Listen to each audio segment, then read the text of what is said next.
Gauri Suryavanshi. S मराठीमध्ये आपलं स्वागत. वळूया आजच्या बातमीकडे. महाराष्ट्राचे शिक्षक परिषद शाखा दिंडोरीच्या वतीने जिल्हा कार्यवाह सरचिटणीस रावसाहेब जाधव यांच्या नेतृत्वात तालुकाध्यक्ष सरचिटणीस व सर्व कार्यकारिणीच्या वतीने निवेदन देण्यात आले. सेवा पुस्तक पडताळणी, शिक्षकांची वेतन व इतर फरक बिले, एकस्तर वेतन निश्चिती व फरक बिलाबाबतच्या अनियमितता झाल्याबद्दल निवेदन देण्यात आले.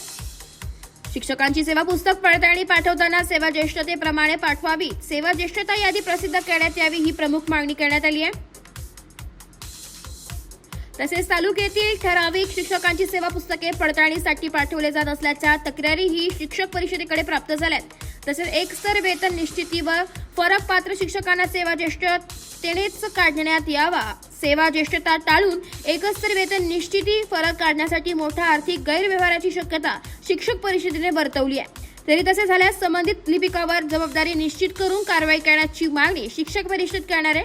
संबंधितांवर कारवाई न झाल्यास शिक्षक परिषद वरिष्ठ कार्यालयात लेखी तक्रार देऊन पंचायत समिती स्तरावर कार्यवाही होईपर्यंत तीव्र आंदोलन करणार आहे. तरी सेवा पुस्तक पडताळणी व एकस्तर वेतन निश्चिती व फरक संदर्भात सेवा ज्येष्ठता याद्या लवकरात लवकर प्रसिद्ध करून त्याप्रमाणे पुढील कार्यवाही संदर्भात प्रमुख मागणी शिक्षक परिषदेने केली आहे.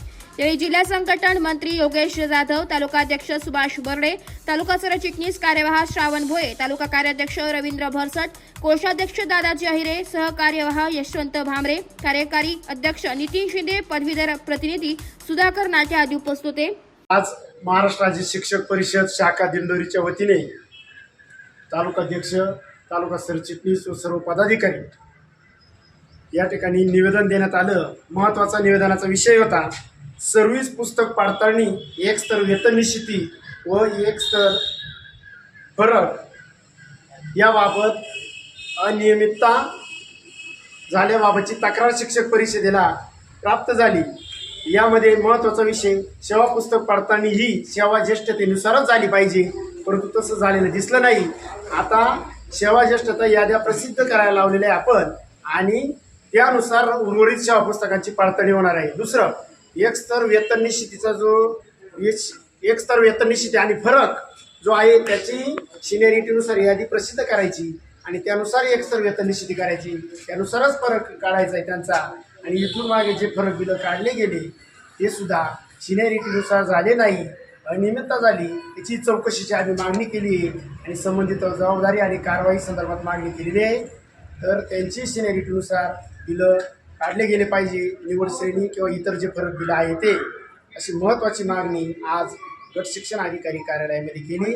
आणि याच निवेदनाच्या प्रती माननीय गट विकास अधिकारी, माननीय शिक्षण अधिकारी, माननीय सीओ मुख्य कार्यकारी अधिकारी नाशिक यांना आम्ही या प्रती देणार आहे. आणि या निवेदनानुसार कडक अंमलबजावणी कार्यालयात व्हावी, नाहीतर शिक्षक परिषद या ठिकाणी तीव्र आंदोलन करील आणि वरिष्ठांकडे लेखी तक्रार कार्यालयाची करील, अशी स्पष्ट कल्पना माननीय गट शिक्षण अधिकारी साहेब यांना आम्ही दिली आणि त्यांनी ते मान्य केलं. अशा पद्धतीने आज या ठिकाणी हे निवेदन देण्यात आलेलं आहे. एस मराठी न्यूजसाठी प्रतिनिधी भाऊसाहेब पिंगळ, निफाड. अशाच नवीन ताज्या घडामोडी जाणून घेण्यासाठी आमच्या एस मराठी न्यूज चॅनलला लाईक करा, शेअर करा, सबस्क्राईब करा आणि बेल आयकॉनला क्लिक करायला विसरू नका.